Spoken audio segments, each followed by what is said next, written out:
দীর্ঘদিন বন্ধ থাকার পর সাতক্ষীরার ভোমরা স্থলবন্দর দিয়ে গত ১৩ই নভেম্বর থেকে আবারও চাল আমদানি হচ্ছে। নভেম্বরের ১৩ থেকে নভেম্বরের শেষ পর্যন্ত ভারত থেকে ৪৮৩ ট্রাকে ১৭,০৬৩ মেট্রিক টন চাল আমদানি করা হয়েছে। এছাড়াও ডিসেম্বর ২৮ তারিখ পর্যন্ত ১১৪৬টি ইন্ডিয়ান ট্রাকের মাধ্যমে ৪৩,১৩২ টন মেট্রিক টন চাল আমদানি করা হয়েছে। এভাবে চাল আমদানি অব্যাহত থাকলে বাজারে চালের দাম কমবে বলে আশা করছে ক্রেতারা।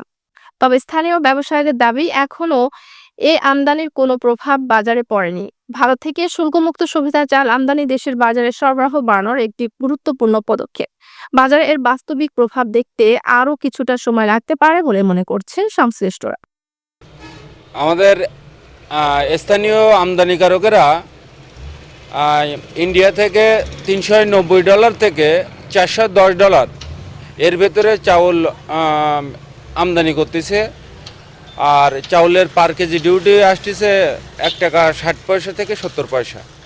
এর ভিতরে চাউল বেচাকেনা হচ্ছে ভোমরা বাজারে। ইন্ডিয়ার থেকে আসলে অনেকদিন যাবত চাউল আমদানি বন্ধ ছিল, নতুন করে আবার শুরু হয়েছে।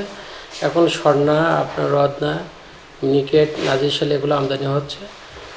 তবে ডলার রেট বেড়ে যাওয়ার কারণে বাজার কাছে একটু বেড়ে গেছে। এখন স্বর্ণাটা আপনার $51.80 থেকে $52.30 পর্যন্ত ভালো মানে মাল ভেদে চলতেছে। রত্নাটা 55-56, মিনিকেটটা 66 থেকে 68-70 টাকা পর্যন্ত মাল ভেদে আছে।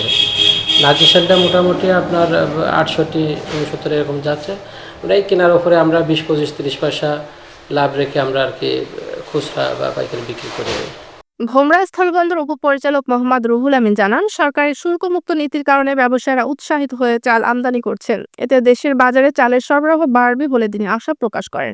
তিনি আরো বলেন, চাল আমদানি অব্যাহত রয়েছে। ভোমরা স্থলবন্দর দিয়ে গত নভেম্বর মাস থেকে ১৩ই নভেম্বর থেকে চাউল আমদানি হচ্ছে।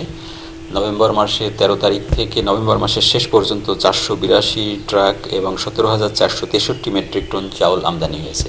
তাছাড়া ডিসেম্বরের গত ২৮ তারিখ পর্যন্ত ১১৪৬টি ইন্ডিয়ান ট্রাকের মাধ্যমে ৪৩,১৩২ টন মেট্রিক টন চাউল আমদানি হয়েছে এবং চাউল আমদানি অব্যাহত রয়েছে।